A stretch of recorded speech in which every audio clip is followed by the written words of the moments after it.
Hello students, last part में हमने पढ़ा था इलेक्ट्रोलिसिस।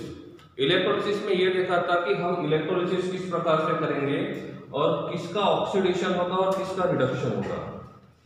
नॉर्मली तो बहुत आसान क्वेश्चन होता है कि किसका ऑक्सीडेशन होगा किसका रिडक्शन होगा, बट कभी कभी ऐसा होता है कि दो कटायन या तो दो अनायन एट अ टाइम उस इलेक्ट्रोड के ऊपर अटैक करते हैं, तब वो ये पता लगाना मुश्किल होता है कि उन दोनों में से कौन जो रहेगा वो ऑक्सीडाइज्ड होगा और कौन जो रहेगा वो रिड्यूस्ड होगा।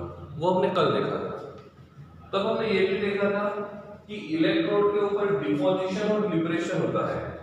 डिपोजिशन कब होता है, लिबरेशन कब होता है, वो भी हमने देखा था। तो कितना डिपोजिशन होगा या तो कितना लिबरेशन होगा, ये बताने के लिए हम यहाँ पे फैराडेज लॉ को यूज करते हैं। ठीक है, तो हम यहाँ पे फैराडेज लॉ को देखेंगे अब। ठीक है, तो ये फैराडेज लॉ का काम होता है कि एग्जैक्टली कितना अमाउंट डिपॉजिट हुआ या तो कितना अमाउंट लिबरेट हुआ, ये बताने का काम करेगा। ठीक है, तो मैं बात करता हूं पहले फर्स्ट लॉ की। फर्स्ट लॉ तब आता है जब एक ही सेल है, वहां पे सेल एक ही है। ठीक है, और सेकंड लॉ तब आता है जब नंबर ऑफ सेल्स ज्यादा रहेंगे और वो सीरीज में कनेक्ट रहेंगे। मतलब ये मान के चलते हैं कि इसको मैंने एक सेल बोला है, अब ये एक ही सेल है, तो इस सेल में कितना डिपोजिशन होगा या कितना लिबरेशन होगा, वो बताने के लिए, वो पता लगाने के लिए हम फर्स्ट लॉ को यूज करते हैं।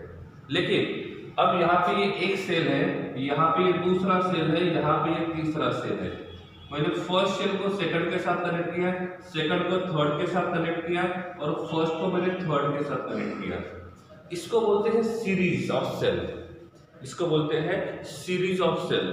और ऐसे सीरीज ऑफ सेल में कितना डिपोजिशन होगा, ये बताने का काम किया है सेकंड लॉ ने। तो दोनों लॉ में डिफरेंस क्या है, पहले वो देखेंगे। दोनों लॉ यही बताते हैं कितना डिपोजिशन होगा और कितना लिबरेशन होगा। सही है, गैस है तो लिबरेशन के बारे में बताएंगे और सॉलिड है तो डिपोजिशन के बारे में बताएंगे। फर्क क्या है, फर्स्ट लॉ जो है वो सिंगल सेल के लिए होता है, तो सेकंड लॉ जो रहेगा इफ एक से ज्यादा सीरीज कनेक्टेड है, 2 भी हो सकते हैं, 4 भी हो सकते हैं, 10 भी हो सकते हैं, 20 भी हो सकते हैं, उसका कोई ठिकाना नहीं है। डिपेंड करता है कि हमको कितना पोटेंशियल चाहिए। हमको ज्यादा वोल्टेज चाहिए तो नंबर ऑफ सेल्स को ज्यादा कनेक्ट करेंगे, हमको कम करंट चाहिए तो नंबर ऑफ सेल्स को हम लोग कम कनेक्ट करेंगे। समझ गए? तो इसके हिसाब से हम ये डिसाइड कर सकते हैं कि हमको कितने सेल यूज करना है और लॉ कौन सा यूज करना है वो भी बताएंगे। ठीक है, फर्स्ट लॉ क्या होता है? फर्स्ट लॉ ये कहता है the amount of any substance deposited or liberated। आप लिख सकते हो, आप लिख सकते हो, मैं यहां से बोलूंगा आपको। ठीक है, फर्स्ट स्टेटमेंट ये कहता है the amount of any substance deposited or liberated at any electrode। क्या बोला मैंने? the amount of substance deposited or liberated at any electrode is directly proportional to amount of current passing through the solution। सही है, मतलब यहाँ पे हमारे पास एक इलेक्ट्रोलाइटिक सेल है, इस सेल में हमारे पास यहाँ पे इलेक्ट्रोड है जिसको नेगेटिव इलेक्ट्रोड बोला है, यहाँ पे हमने पॉजिटिव इलेक्ट्रोड बोला है। अब इस नेगेटिव इलेक्ट्रोड और पॉजिटिव इलेक्ट्रोड में यहाँ पे हमने सॉल्यूशन रख दिया है NaCl का। इसका सॉल्यूशन रख दिया है NaCl का। और क्या किया, अब इस दोनों इलेक्ट्रोड को वायर के थ्रू अटैच किया, तो क्या होगा, दोनों इलेक्ट्रोड को वायर के थ्रू अटैच कर दिया। एक को हमने बोला है पॉजिटिव इलेक्ट्रोड, दूसरे को बोला है नेगेटिव इलेक्ट्रोड। ठीक है, इलेक्ट्रोड की बात हाँ ऐसे करते हैं, तो क्या होगा, कौन सा रिएक्शन होगा, कौन सा रिएक्शन होगा, कौन कहां पे जाएगा, कौन कहां पे जाएगा, Na पॉजिटिव पे जाएगा और Cl नेगेटिव पे जाएगा। ऐसे नहीं, Na नेगेटिव पे जाएगा और Cl पॉजिटिव पे जाएगा। ऐसे क्या होगा, जब NaCl का सॉल्यूशन है, ये मोल्टन स्टेट में है, यहाँ पे हमने 2 इलेक्ट्रोड को यूज किए, एक को हमने बोला है पॉजिटिव, दूसरे को बोला है नेगेटिव, तो इसमें कौन सा रिएक्शन होगा, Na के ऊपर पॉजिटिव चार्ज है, it will move towards the negative, Cl है नेगेटिव चार्ज हो जाएगा पॉजिटिव, यहां पे कोई रिएक्शन नहीं होगा, यहां पे कोई रिएक्शन नहीं होगा।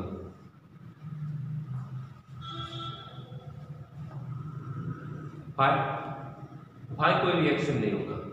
Reason is that electrochemical electrolytic cell में एक ही बीकर में 2 इलेक्ट्रॉन होते हैं और वहां पे एक इलेक्ट्रोलाइट होता है मोल्टन स्टेट में, एक्वस स्टेट में। ये इलेक्ट्रोलाइटिक सेल है, इलेक्ट्रोकेमिकल नहीं है। इलेक्ट्रोकेमिकल में केमिकल एक्सचेंज की वजह से इलेक्ट्रिसिटी जनरेट होता है, ये इलेक्ट्रोलाइटिक सेल है। इलेक्ट्रोलाइटिक सेल में इलेक्ट्रिकल करंट सप्लाई करने के वजह से केमिकल चेंज होते हैं। और हमने यहाँ पे अभी तक बैटरी को अटैच नहीं किया है, हमने बस वायर लगा दिया। समझे बात को? हमने बस वायर लगा दिया, बैटरी को अटैच नहीं किया। बैटरी को अटैच नहीं किया इसका मतलब हमने करंट को सप्लाई नहीं किया। और इलेक्ट्रोलाइटिक सेल में जब तक हम करंट को सप्लाई नहीं करते हैं तब तक वहां पे रिएक्शन नहीं होता है। Did you get my point? मेरी बात समझ रहे हो? समझा ना? ये क्योंकि अब हमको कैसे पता चलेगा, आपके मन में यही क्वेश्चन आएगा, सर हमें कैसे पता चलेगा कि वो इलेक्ट्रोकेमिकल सेल है कि इलेक्ट्रोलाइटिक सेल है? जब एक ही बीकर में 2 इलेक्ट्रोड है तो समझ जानेगा कि वो इलेक्ट्रोलाइटिक सेल है। और 2 अलग अलग बीकर में एक इलेक्ट्रोड है, ऐसे एक यहाँ पे इलेक्ट्रोड है और एक यहाँ पे इलेक्ट्रोड है, तो इसको बोलेंगे इलेक्ट्रोकेमिकल सेल। आइडेंटिफाई करने का आसान तरीका यही है, आइडेंटिफाई करने का आसान तरीका यही है कि इलेक्ट्रोड को जब सेपरेट किया जाएगा, 2 इलेक्ट्रोड को जब सेपरेट किया जाएगा तो ये कहा जाएगा कि वो इलेक्ट्रोकेमिकल सेल है। और इफ दोनों इलेक्ट्रोड को बिना सेपरेट किए यूज करेंगे तो वो रहेगा इलेक्ट्रोलाइटिक सेल। इलेक्ट्रोकेमिकल में केमिकल चेंज की वजह से इलेक्ट्रिकल एनर्जी जनरेट होता है, इलेक्ट्रोलाइटिक में हमको इलेक्ट्रिसिटी देना पड़ेगा तब जाके वहां पे केमिकल चेंज होगा। इसका मतलब इसमें कोई रिएक्शन नहीं होगा। अब क्या किया, यहाँ पे मैंने बैटरी अटैच कर दिया, this is positive and this is negative terminal. तो अब क्या होगा, अब ये रिएक्शन शो करेगा और क्या होगा, this Na+ will move towards the negative charge and Cl- will move towards the positive charge। अब ये रिएक्शन होगा। समझ गए बात को कि पहले रिएक्शन नहीं होना था और अब रिएक्शन क्यों हो रहा था? उसका रीजन ये है क्योंकि पहले हमने बैटरी को अटैच नहीं किया था।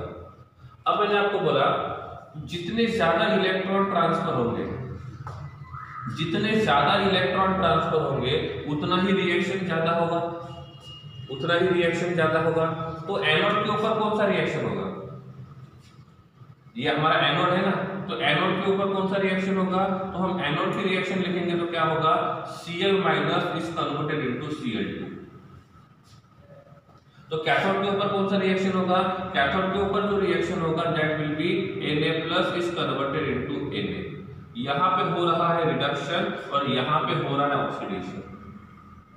ऑक्सीडेशन होगा तो लिबरेशन होगा और रिडक्शन होगा तो डिपोजिशन होगा। सही है। अब यहाँ पे जो इलेक्ट्रॉन ट्रांसफर हो गए वो कहां से कहां पे जाएंगे? Cl- ने इलेक्ट्रॉन रिलीज किए, सही है। तो Cl जो रहेगा ये एनोड है हमारा, तो एनोड के ऊपर ऑक्सीडेशन हुआ है, तो अब क्या होगा, एक में रिडक्शन हुआ है दूसरे में ऑक्सीडेशन हुआ है। तो जितने ज्यादा करंट हम सप्लाई करेंगे उतने ही ज्यादा NaCl के मॉलिक्यूल्स रिएक्शन करेंगे और जितने ज्यादा वो रिएक्शन करेंगे उतना ही सोडियम का क्वांटिटी बढ़ेगा और क्लोरीन गैस का क्वांटिटी भी बढ़ेगा, तो दोनों का क्वांटिटी बढ़ जाएगा। तो फर्स्ट लॉ ये कहता है अमाउंट ऑफ सब्सटेंस डिपॉजिटेड और liberated is directly proportional to amount of current, amount of electricity. तो जितना ज्यादा अमाउंट ऑफ इलेक्ट्रिसिटी हम सप्लाई करेंगे उतना ही ज्यादा अमाउंट ऑफ सब्सटेंस वहां पे या तो डिपॉजिट होगा या तो लिबरेट होगा। समझ गया स्टेटमेंट? स्टेटमेंट क्या है? The amount of substance deposited or liberated at an electrode is directly proportional to amount of substance, amount of electricity passing through it। तो जितना ज्यादा करंट सप्लाई करेंगे उतना ही अमाउंट हमको ज्यादा मिलेगा। अब क्या करना है, यहाँ पे प्रोपोर्शनलिटी साइन को हटाना है। किसको हटाना है? प्रोपोर्शनलिटी साइन को। तो इसके लिए हम क्या करेंगे, यहाँ पे कांस्टेंट यूज करेंगे, इसको बोलेंगे Z। इसको बोलेंगे z। अब क्वेश्चन ये आता है z क्या होता है, तो नॉर्मली z जो होता है वो होता है z equals to equivalent weight divided by 96500। So this is the value of z। अब क्वेश्चन ये आता है कि इक्विवेलेंट वेट कैसे फाइंड करेंगे। तो अब मैंने आपको पूछा मैग्नीशियम का इक्विवेलेंट वेट कितना होना चाहिए, मैग्नीशियम +2 का।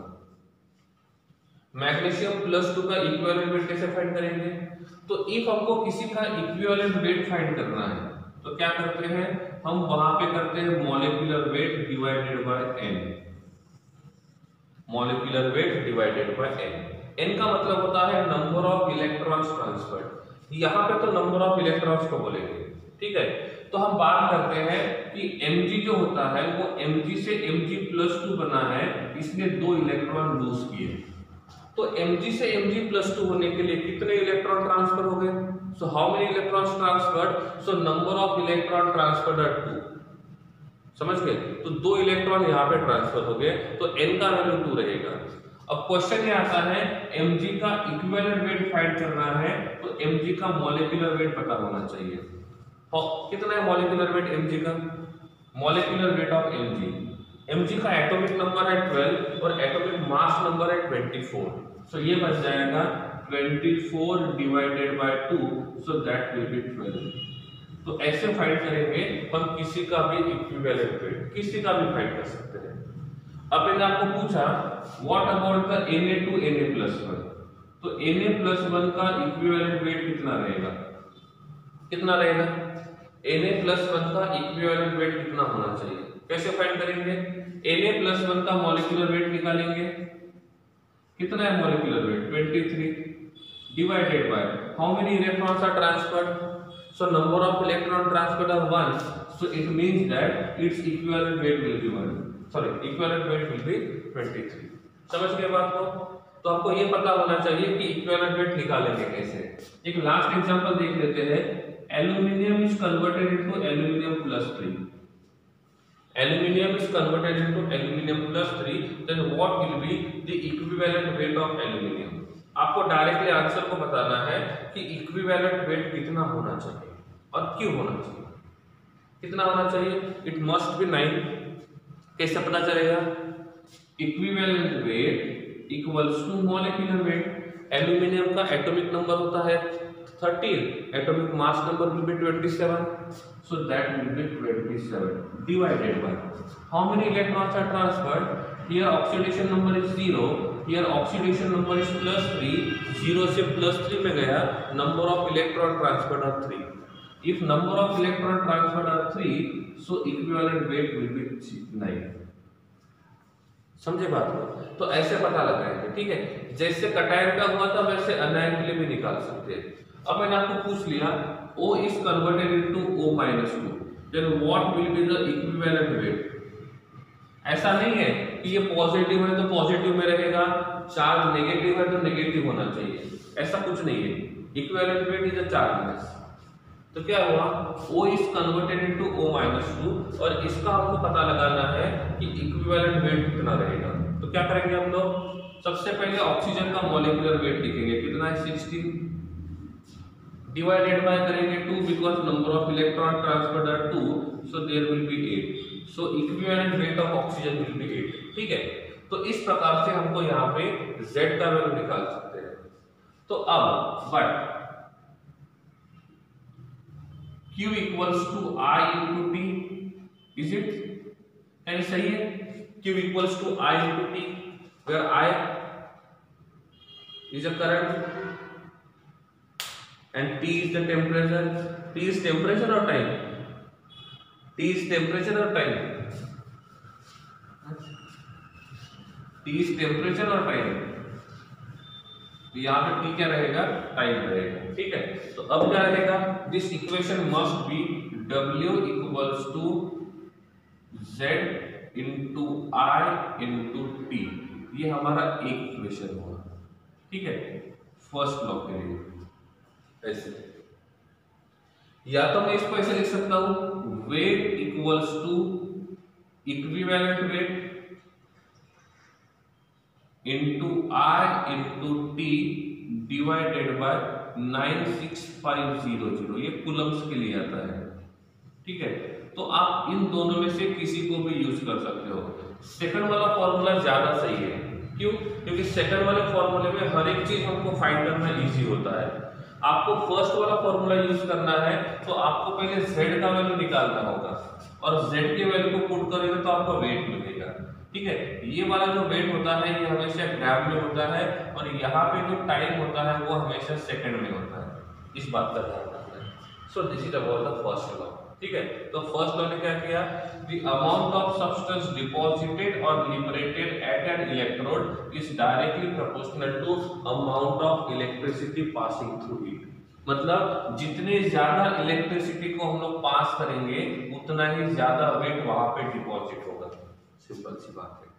क्लियर है? फर्स्ट लॉ क्लियर हुआ? स्टेटमेंट समझ में आ गया? स्टेटमेंट क्या कहता है, amount of substance deposited or liberated at an electrode is directly proportional to amount of electricity passing through it। और उसी को हमने थोड़ा सा सेपरेट करने की कोशिश किया तो हमको दो इक्वेशन मिले। इन दोनों इक्वेशन को यूज करके हम न्यूमेरिकल्स को सॉल्व कर सकते हैं। तो ये सिंगल सेल के लिए था। अब वो ऐसे सेकेंड लॉ बनता है कि हमारे पास दो सेल कनेक्टेड है ऐसे। ठीक है, इस सेल में दो इलेक्ट्रोड है, ये फर्स्ट इलेक्ट्रोड और ये सेकंड इलेक्ट्रोड, ये फर्स्ट इलेक्ट्रोड और ये सेकंड इलेक्ट्रोड। ठीक है, ये इसके साथ ऐसे कनेक्टेड है, ये इसके साथ ऐसे कनेक्टेड है, इस प्रकार से ज्वाइन कर दिया। ठीक है, ये हमारा सेल है।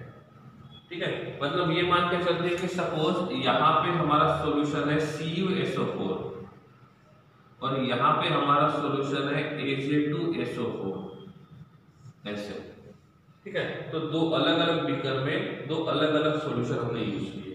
या तो हम लोग यहाँ पे AgNO3 को यूज कर सकते, कोई फर्क नहीं पड़ेगा। चलो AgNO3 दोनों में अलग अलग लेते हैं। ठीक है, तो इसमें कॉपर CuSO4 है और इसमें AgNO3 है। तो इसमें किसका डिपोजिशन होगा, कॉपर का। इसमें किसका डिपोजिशन होगा, Ag का। तो एक में कॉपर का डिपोजिशन हुआ, एक में Ag का डिपोजिशन हुआ। फर्क ऐसा है, कॉपर का डिपोजिशन होने के लिए यहाँ पे दो इलेक्ट्रॉन ट्रांसफर होने चाहिए, सही है ना। कॉपर +2 में है ना, सो कॉपर +2 से कॉपर न्यूट्रल होने के लिए दो इलेक्ट्रॉन ट्रांसफर हो रहे हैं। यहाँ पे Ag+1 में है, सो Ag+1 is converted into Ag। इसके लिए n का वैल्यू 1 रहेगा। अब दोनों में नंबर ऑफ इलेक्ट्रॉन्स अलग अलग है, सही है ना। तो कॉपर को डिपॉजिट होने के लिए दो इलेक्ट्रॉन चाहिए, लेकिन वही Ag को डिपॉजिट होने के लिए एक इलेक्ट्रॉन चाहिए। तो सपोज हमने बोला कि यहां से मैं 100 इलेक्ट्रॉन ट्रांसफर करता हूं, कितने 100 इलेक्ट्रॉन्स। तो कितने Ag के मॉलिक्यूल डिपॉजिट होने चाहिए, कितने Ag के मॉलिक्यूल डिपॉजिट होने चाहिए। हम यहां से 100 इलेक्ट्रॉन ट्रांसफर करते हैं तो कितने Ag के मॉलिक्यूल डिपॉजिट होने चाहिए, तो Ag के मॉलिक्यूल डिपॉजिट होने चाहिए 100। लेकिन वही मैं कॉपर के मॉलिक्यूल की बात करता हूं तो उतने ही इलेक्ट्रिसिटी में कॉपर के कितने मॉलिक्यूल डिपॉजिट होंगे, कॉपर के जो मॉलिक्यूल डिपॉजिट होंगे दैट विल बी 50। ये तो अलग हो रहा है, मतलब एक में हमको ज्यादा क्वांटिटी ऑफ Ag के पार्टिकल्स मिल रहे हैं और दूसरे में हमको कॉपर के कम पार्टिकल मिल रहे हैं। तो ऐसे टाइम पे ये फर्स्ट लॉ काम में नहीं आता है, तब हम वहां पे सेकंड लॉ को यूज करते हैं। सेकंड लॉ ये कहता है when 2 or more cells are connected in a series, ऐसे when 2 or more than 2 cells are connected in series, then the amount of substance deposited or liberated at an electrode is directly proportional to its equivalent weight। Repeat कर रहा हूं मैं, इनका कहना ऐसा है कि जब when 2 cells are connected in series, then weight of substance deposited or liberated at an electrode is directly proportional to it's equivalent wait, और इक्विवेलेंट वेट से बात साफ हो जाएगी। सही है, तो फॉर्मूला बन रहा है weight of substance deposited is directly proportional to equivalent weight. ऐसे अब यहां पे हमारे पास दो दो सब्सटेंस डिपॉजिट हो रहे हैं, कौन कौन, एक हो रहा है कॉपर और दूसरा हो रहा है सिल्वर। तो इसमें क्या होगा, weight of copper equals to Z into equivalent weight of copper. ये हमारा फर्स्ट इक्वेशन बन गया। ठीक है, दूसरा आता है weight of Ag is equals to Z into equivalent weight of Ag। ये रहेगा हमारा इक्वेशन 2। अब दोनों सीरीज में कनेक्टेड है, इसलिए दोनों को मैं डिवाइड करूंगा, तो ये बन जाएगा weight of copper divided by weight of Ag equals to equivalent weight of copper divided by equivalent weight of Ag। और इस वाले फॉर्मूले से आप यूज करके सेकंड लॉ के हिसाब से जो सेल सीरीज में कनेक्टेड रहेंगे आप उनके क्वेश्चन सॉल्व कर सकते हो। Is it clear? तो क्या आपको यह समझ में आ गया कि फर्स्ट लॉ को कब यूज करना है और सेकंड लॉ को कब यूज करना है? सही है नहीं? क्लियर है? अरे हाँ या नहीं? ओके, अब देखो इसमें ऐसा हो सकता है, सपोज मैंने बोला कि यहाँ पे 3 सीरीज कनेक्टेड है, ये 2, ये ऐसे और ऐसे। ठीक है, क्लियर है? इसका इक्विवेलेंट वेट भी दिया है, मास भी दिया है। इसका इक्विवेलेंट वेट भी दिया है, मास भी दिया है। इक्विवेलेंट वेट लिख देता हूं, इसका इक्विवेलेंट वेट और ये वेट दिया हुआ है। इक्विवेलेंट वेट भी दिया हुआ है, वेट भी दिया हुआ है। इसका इक्विवेलेंट वेट दिया हुआ है, वेट नहीं दिया है, तो कैसे फाइंड करोगे? कैसे फाइंड करोगे? इसको मैं बोलता हूं यहां पे A मिल रहा है, यहां पे B मिल रहा है, यहां पे C मिल रहा है, तो यहां पे कौन सा फॉर्मूला यूज करेंगे? Weight of A divided by equivalent weight of A equals to, sorry, weight of A divided by weight of B into, sorry इसके लिए कौन सा फॉर्मूला यूज करेंगे? इन दोनों के लिए, इनके लिए यूज करेंगे weight of A divided by weight of B equals to equivalent weight of A divided by equivalent weight of B। ठीक है, इनसे क्या मिलेगा हमको? वेट ऑफ B मिलेगा। समझ गए ना? क्या मिलेगा हमको? वेट ऑफ B मिलेगा। तो इन दोनों सेल को कनेक्ट करके हमने इस प्रकार से फाइंड कर लिया। अब मैंने बोला C का इक्विवेलेंट वेट नहीं दिया हुआ है, C का वेट दिया हुआ है, C का वेट दिया हुआ है, तो क्या करेंगे? Weight of A divided by weight of C equals to equivalent weight of A equals to equivalent weight of, समझ गए? तो इसके लिए फॉर्मूला क्या बनेगा? यहाँ पे जो फॉर्मूला बनेगा वो रहेगा weight of A divided by weight of C equals to equivalent weight of A divided by equivalent weight of C। समझ गए? तो इससे क्या हुआ, सभी जगह हमने ये फाइंड कर लिया कि कितना वेट रहेगा और कितना इक्विवेलेंट वेट रहेगा। ठीक है, क्या हम बिना सेल A को यूज किए, क्या हम बिना सेल A को यूज किए इन दोनों का C का वेट, सॉरी B का वेट और C का इक्विवेलेंट वेट फाइंड कर सकते हैं? क्या हम बिना A को यूज किए, हम बिना A को यूज किए B का वेट और C का इक्विवेलेंट वेट फाइंड कर सकते हैं? नहीं। क्यों? क्योंकि इन 4 में से 3 बातें हमको पता होनी चाहिए। ये 3 बातें हमको पता है तो हम चौथी बात निकाल सकते हैं। यहाँ पे हमको 2 ही बातें पता है तो इसको निकाल नहीं सकते हैं। ठीक है, तो अब यहाँ पे 3 सेल अटैच्ड है, तो 3 सेल के लिए हम इस प्रकार का इक्वेशन क्या कर सकते हैं? यूज कर सकते हैं। ठीक है, तो ये है Faraday's first law and Faraday's second law. So this is about Faraday's first law and Faraday's second law.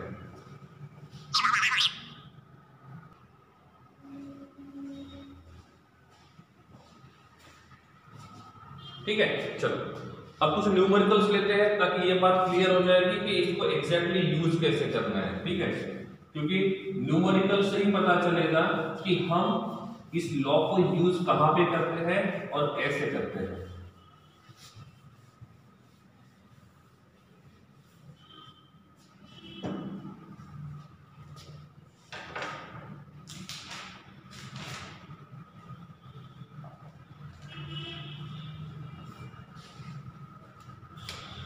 Question number 1. A solution of CuSO4 is electrolyzed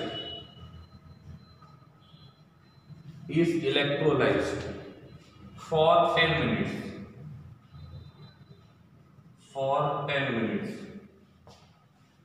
with a current of 1.5 ampere. Then calculate the mass of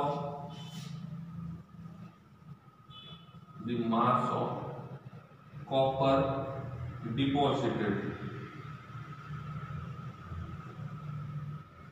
at cathode। ठीक है, ये रहा पहला question. Calculate the amount of the solution of CuSO4 is electrolyzed for 10 minutes with a current of 1.5 ampere. Then what is the mass of copper?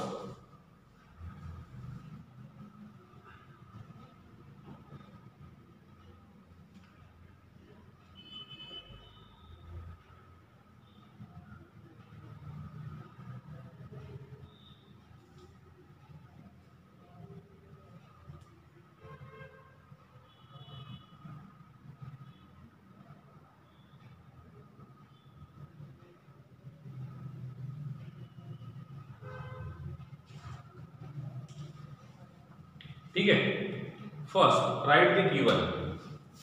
क्या है given? Given है time कितना है 10 मिनट्स, बट टाइम हमको second में चाहिए, तो क्या होगा 10 मल्टीप्लाइड बाय 60, तो इट इज 600 सेकंड।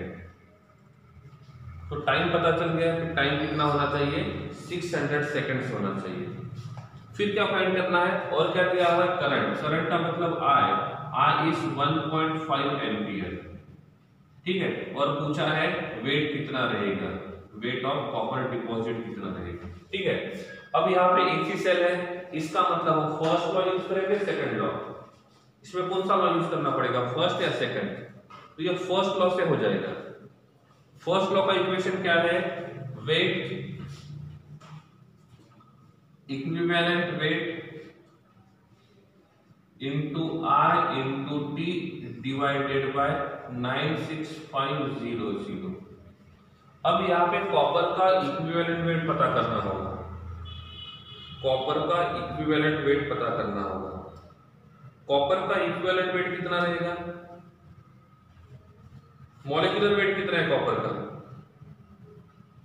कॉपर का मॉलिक्यूलर वेट कितना है, molecular weight of copper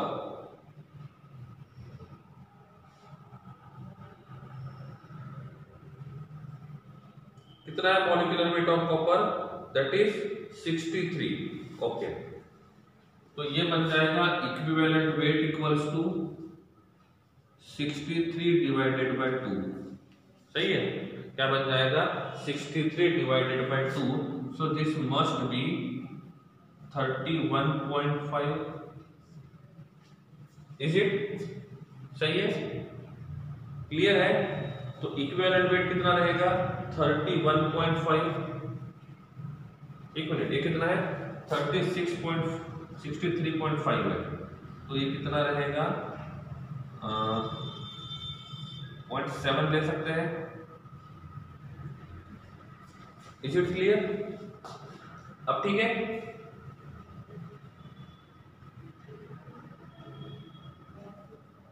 okay हाँ, तो अब क्या आएगा 31.75 इंटू आई कितना है 1.5 इंटू कितना है दैट इज 600 डिवाइडेड बाय 96500।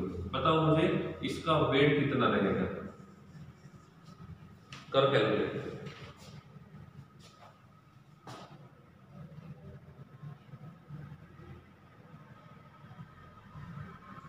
.29 ग्राम, तो it must be 0.29 gram.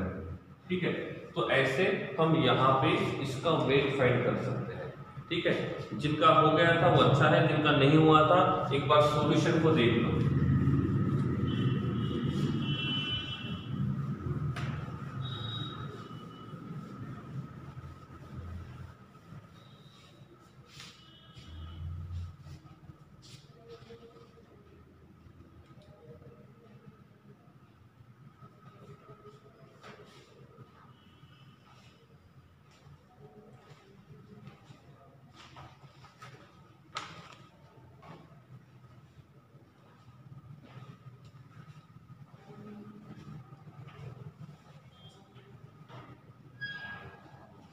Clear है?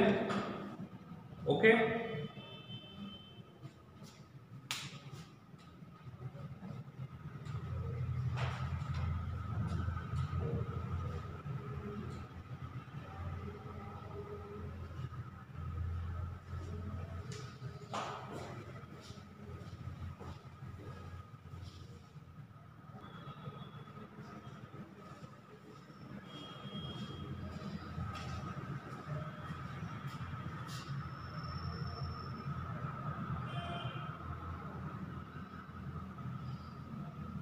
हाँ चलो, तो अभी हमको जो टॉपिक देखना है उसको बोलेंगे हम लोग ड्राई सेल। कि ये ड्राई सेल जो होता है ये काम कैसे करता है और ड्राई सेल जो रहेगा वो कितना पोटेंशियल जनरेट करेगा। ठीक है, सबसे पहले हम लोग क्या करेंगे ड्राई सेल का कंस्ट्रक्शन देखेंगे। ड्राई सेल का कंस्ट्रक्शन देखेंगे तो ड्राई सेल में ऐसा होता है सेंटर में एक मेटल का रॉड होता है, इलेक्ट्रोड होता है, और इस इलेक्ट्रोड पे यहाँ पे एक कैप होता है। सो दिस इज इलेक्ट्रोड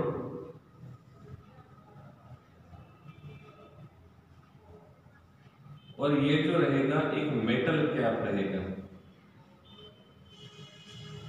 ठीक है, और यहाँ पे जो हम लोग इलेक्ट्रोड यूज करेंगे ये यहाँ पे कैथोड का काम करेगा। ये किसका काम करेगा? कैथोड का काम करेगा। और ये कैथोड जो रहेगा ये कार्बन का बना हुआ है। किसका बना हुआ है? कार्बन का। और ये जो रहेगा ये यहाँ पे इनर्ट इलेक्ट्रोड का काम करेगा। इस ग्रेफाइट इलेक्ट्रोड के आसपास, इस ग्रेफाइट इलेक्ट्रोड के आसपास हम यहाँ पे एक पेस्ट को रखेंगे। इसको रखेंगे पेस्ट। ये वाला जो पेस्ट होता है वो थोड़ा सा मॉइस्चर वाला होता है जिसको मॉइस्ट पेस्ट बोलेंगे। और ये ब्लैक कलर का होता है जो बना होता है MnO2 और कार्बन, इन दोनों का मिक्सचर, इन दोनों का मिक्सचर। ठीक है, तो सबसे पहले क्या किया हमने इलेक्ट्रोड लिखा। ये जो इलेक्ट्रोड है ये कार्बन का बना हुआ है और ये यहाँ पे इनर्ट इलेक्ट्रोड का काम करेगा। ये कैथोड का काम करेगा, मतलब मस्ट भी यहाँ पे रिडक्शन होना चाहिए, मस्ट भी यहाँ पे रिडक्शन होना चाहिए। ठीक है, इस इलेक्ट्रोड के इनसाइड में यहाँ पे MnO2 रहेगा और MnO2 के साथ हम कार्बन को मिक्स करेंगे। ये नॉर्मली ब्लैक कलर का पेस्ट होता है, ये नॉर्मली ब्लैक कलर का होता है क्योंकि इसमें कार्बन थोड़ा सा मिक्स होता है। उसके बाद दूसरे कंपार्टमेंट में हम क्या करेंगे, यहाँ पे दूसरे पेस्ट मतलब दूसरे कंपाउंड को ऐड करेंगे और यहाँ पे प्रेजेंट होता है ZnCl2 प्लस NH4Cl। ये दोनों प्रेजेंट रहेंगे। बाद में देखेंगे इनका काम क्या है। ठीक है, ये वाला जो होता है ये होता है जिंक का और इट एक्ट एज एनोड, और ये पूरा का पूरा जो बैटरी होता है इस सेल के अराउंड यहाँ पे मेटल लगाया जाता है। क्या लगाया जाता है? मेटल। अब मेटल का स्ट्रिप क्यों लगाया जाता है वो भी मैं आपको बताऊंगा। ठीक है, तो यहाँ पे इसके आउटसाइड में मेटल या तो पेपर का स्ट्रिप लगाया जाता है, मेटल या तो पेपर का स्ट्रिप लगाया जाता है ऐसे।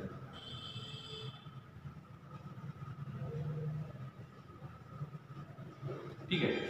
सेकंड थिंग यहाँ पे ऐसा है, यहाँ पे इंसुलेटिंग मटेरियल होता है, ये जो है ना ये इंसुलेटिंग मटेरियल होता है, ताकि ये वाला जो एनोड है ये इस कैथोड के साथ डायरेक्टली अटैच ना हो।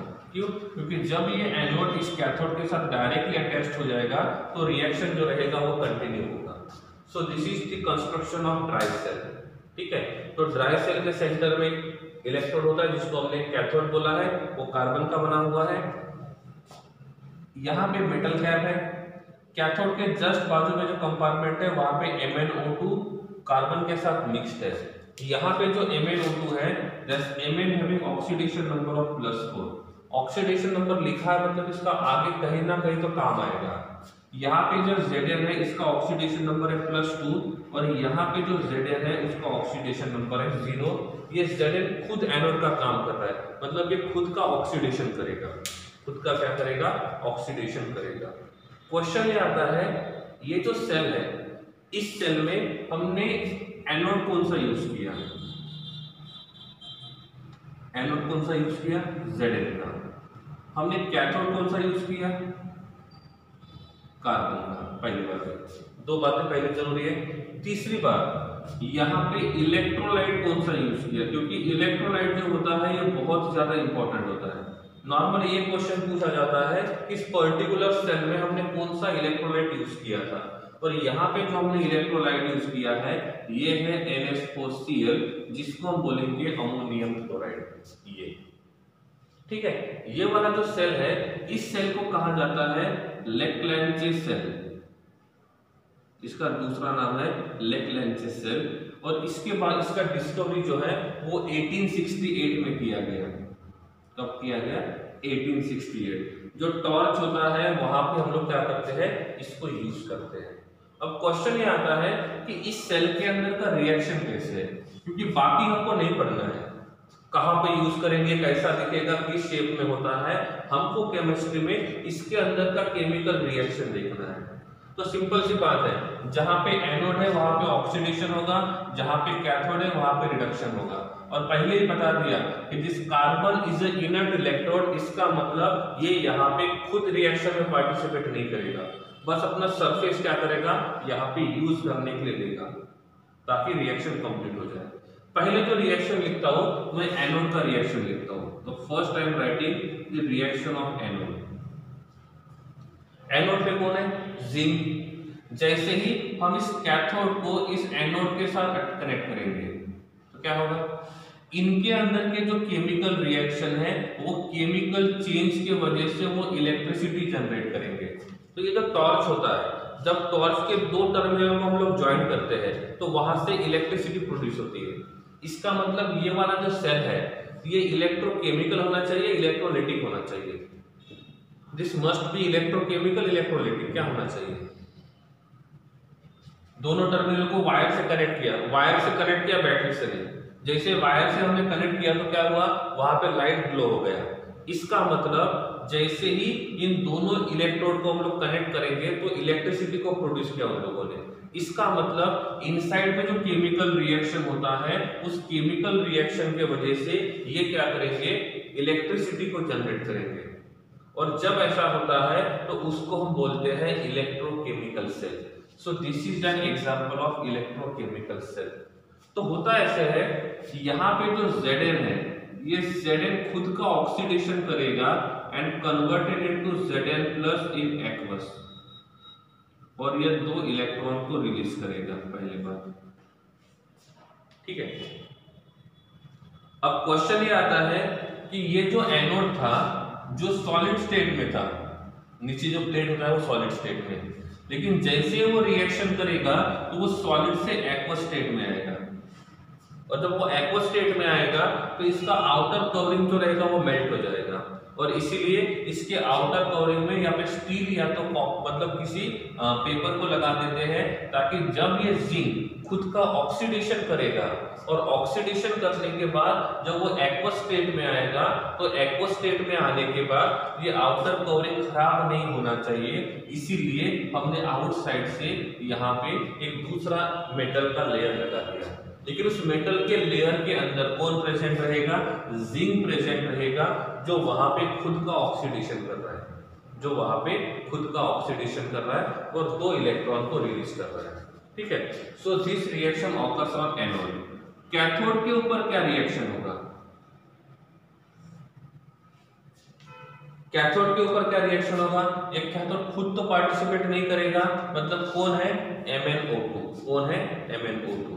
तो इसमें ऐसा होता है, यहाँ पे जो इलेक्ट्रोलाइट है उसमें से हमने कटायन को यूज किया, साथ में हमने MnO2 को यूज किया, और ये MnO2 जब इलेक्ट्रॉन गेन करेगा, इलेक्ट्रॉन तो गेन करना ही होगा क्योंकि ये रिडक्शन रिएक्शन है। सो इस रिडक्शन रिएक्शन में यहाँ पे 2 इलेक्ट्रॉन को रिलीज किया था, तो इसमें भी 2 इलेक्ट्रॉन को गेन करना होगा। तो इसका मिलने वाला प्रोडक्ट होता है NH3 plus MnO attach to OH ऐसे। ठीक है, क्या रिएक्शन बैलेंस्ड है? एक अमोनियम ने एक हाइड्रोजन दिया, वो वहां चला गया, ओके ठीक है। तो क्या हम इसको 2 से मल्टीप्लाई करें तो सही है, या यहीं पे ठीक है? इसने 2 इलेक्ट्रॉन रिलीज किए। अब क्वेश्चन ये आता है, यहाँ पे ऑक्सीडेशन रिडक्शन किसका हुआ? यहाँ पे रिडक्शन किसका हुआ? रिडक्शन किसका हुआ? इस रिएक्शन को नीचे लिख लेता हूं मैं थोड़ा सा, that is MnO in bracket OH। इनमें रिडक्शन किसका हुआ? NH4 प्लस का नहीं, NH4 प्लस में नाइट्रोजन का ऑक्सीडेशन नंबर पहले भी -3 था, यहां पे भी -3 है, नाइट्रोजन के ऑक्सीडेशन स्टेट में कोई चेंज नहीं हुआ। बात करते हैं हाइड्रोजन, यहां पे भी हाइड्रोजन +1 था, यहां पे भी हाइड्रोजन +1 है, इसमें जो ऑक्सीजन था वो -2 था, यहां पे भी ऑक्सीजन -2 है, मतलब ऑक्सीजन के बारे में भी कोई चेंज नहीं हुआ। Here MnO2 having oxidation number of +4, MnO2 having oxidation number of +4, और यहाँ पे जो Mn रहेगा इसका ऑक्सीडेशन नंबर रहेगा +3। अब इसका स्ट्रक्चर देखो ना MnO2 का, सो O double bond Mn double bond O, इसका structure O double bond Mn attach to O attach to H ऐसे। ठीक है, तो इसमें देखेंगे, so oxidation number will be +4, here oxidation number will be +3। यहां से यहां पे गए तो ऑक्सीडेशन नंबर 1 से कम हुआ, इसका मतलब एक MnO2 1 इलेक्ट्रॉन गेन करेगा, लेकिन हमको यहाँ पे 2 इलेक्ट्रॉन गेन करने हैं, तो मैंने इसको भी 2 से मल्टीप्लाई कर दिया, इसको भी 2 से मल्टीप्लाई कर दिया, इसको भी 2 से मल्टीप्लाई कर दिया, ये भी 2 से मल्टीप्लाई हो गया। अब इलेक्ट्रॉन्स बैलेंस हो गए, सही है। तो ये रहेगा एनोड का रिएक्शन और ये रहेगा कैथोड का रिएक्शन। क्लियर है? Is it clear? एनोड का रिएक्शन, कैथोड का रिएक्शन। जब ये रिएक्शन होता है तो इनका जो सेल पोटेंशियल होता है ये होता है 1.2 से लेकर 1.5 वोल्ट, इतना पोटेंशियल ये जनरेट करते हैं। ठीक है, क्लियर है? अब क्वेश्चन ये आता है कि ये जो सेल है ये एयर टाइट होना चाहिए, सही है ना? ये जो सेल है ये एयर टाइट होना चाहिए, नहीं होना चाहिए? सभी साइड से it must be air tight. If ये एयर टाइट रहेगा तो ज्यादा दिनों तक अच्छा रहेगा, इफ ये एयर टाइट नहीं रहेगा तो आउटसाइड का जो मॉइस्चर रहेगा वो इनसाइड में चला जाएगा, इस सेल को खराब करेगा। तो हम ये मान के चलते हैं कि यहाँ पे हमारे पास एक कंटेनर है और ये कंटेनर एयर टाइट है। जब ये एयर टाइट रहेगा और यहाँ पे किसी गैस का प्रोडक्शन होता है, किसी गैस का प्रोडक्शन होता है, तो क्या होगा? ये पूरा का पूरा एयर टाइट है और इस एयर टाइट कंटेनर में गैस का प्रोडक्शन हो रहा है, तो क्या होगा? क्या होगा? उस बैटरी की, मतलब इस कंटेनर के सरफेस के ऊपर कुछ इफेक्ट होगा या नहीं होगा? क्वेश्चन समझ रहे हैं? क्या बोला मैंने एक एयरटाइट कंटेनर है, इस एयरटाइट कंटेनर में गैस का प्रोडक्शन हो रहा है, मतलब कोई भी एक रिएक्शन हो रही है। सपोज हमने माना कि यहाँ पे A प्लस बी का रिएक्शन हो रहा है, A भी सॉलिड में था, B भी सॉलिड में था, लेकिन यहाँ पे जो प्रोडक्ट C बन रहा है ये गैसीय स्टेट में है। और जब गैसीय स्टेट का प्रोडक्ट बढ़ेगा तो क्या होगा, गैसीय स्टेट का प्रोडक्ट बढ़ने की वजह से इनसाइड का प्रेशर बढ़ेगा, इनसाइड का प्रेशर बढ़ेगा, और जितना ये रिएक्शन फॉरवर्ड होगा उतना इनसाइड का प्रेशर बढ़ेगा। Is it clear? जितना ये गैस का प्रोडक्शन बढ़ेगा उतना इनसाइड का प्रेशर बढ़ेगा, और जितना इनसाइड का प्रेशर बढ़ेगा उतना उस सेल के ब्लास्ट होने के चांस बढ़ेंगे। ब्लास्ट मतलब छोटा सा ब्लास्ट, बड़ा वाला नहीं, बम वाला नहीं, एटम बम वाला नहीं, छोटा सा ब्लास्ट, सही है। तो जितना ये रिएक्शन फॉरवर्ड जाएगा उतना गैस का क्वांटिटी बढ़ेगा, और जितना गैस का क्वांटिटी बढ़ेगा उतना इनसाइड में प्रेशर बढ़ेगा। तो क्या होगा, ये सेल आफ्टर सम टाइम वो टूट जाएगा, ब्लास्ट हो जाएगा। इसका मतलब इस प्रकार का कंटेनर यूज करना, इस प्रकार का सेल यूज करना हमारे लिए हार्मफुल हो सकता है। Is it? क्या हमारे लिए हार्मफुल हो सकता है? तो इसका मतलब हमको ऐसे सेल यूज नहीं करना है।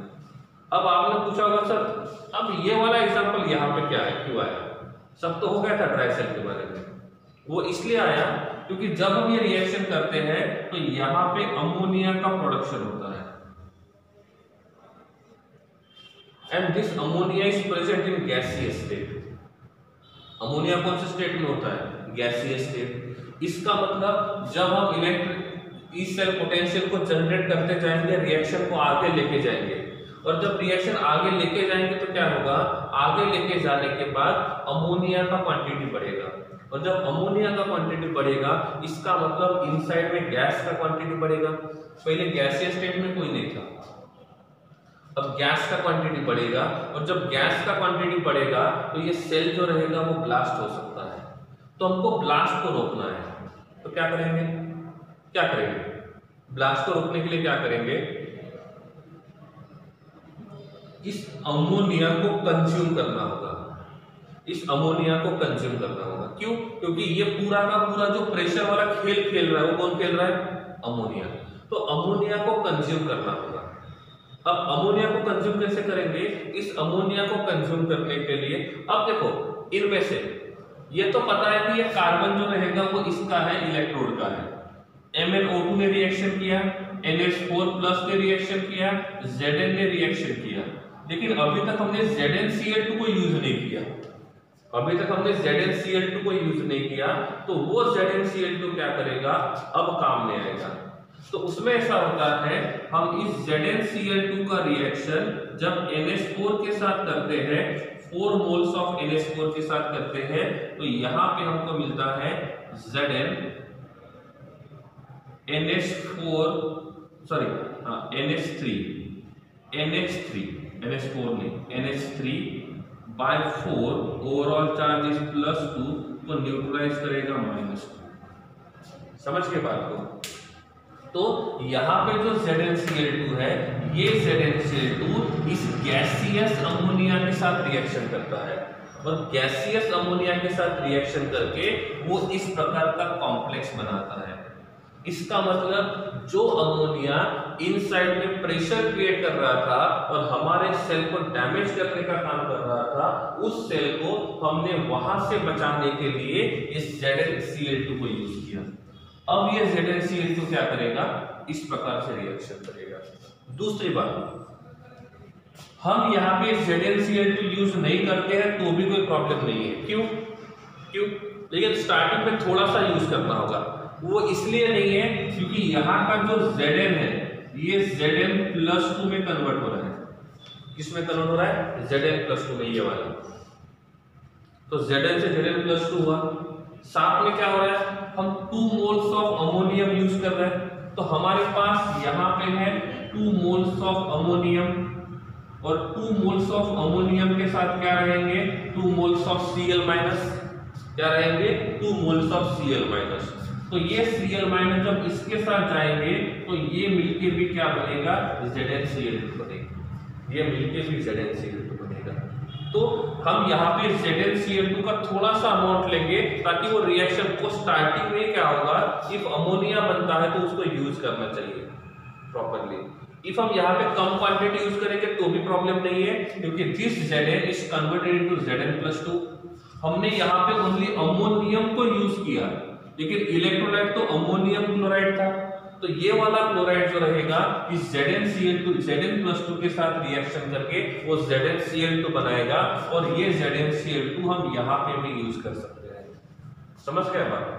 तो ये होता है ड्राई सेल का construction and working. Dry cell जो है इसको प्राइमरी सेल कहा जाता है। ठीक है, सेल को दो तरीके से डिवाइड किया जाता है, प्राइमरी सेल और सेकेंडरी सेल। प्राइमरी सेल का मतलब होता है जिसको हम लोग रिचार्ज नहीं कर सकते हैं, जिसको रीयूज नहीं कर सकते हैं। जिसको रीयूज करेंगे उसको सेकेंडरी सेल कहा जाता है, जिसको रीयूज नहीं कर सकते हैं उनको प्राइमरी सेल कहा जाता है। ठीक है, so this is the difference between primary cell and secondary cell. अभी कुछ ऐसे बैटरीज आते हैं, ऐसे कुछ सेल्स आते हैं जो हम लोग रीयूज कर सकते हैं, उसको फिर से चार्ज कर सकते हैं, लेकिन ये वाला ओल्ड वाला है, ये न्यू वाला नहीं है, और इसीलिए हम इनको रिचार्ज नहीं करते हैं, हम इसको फिर से चार्ज नहीं कर सकते हैं। तो इसीलिए हम इसको एक ही बार यूज करते हैं, and that's why it is considered as a primary cell. It is considered as a primary cell.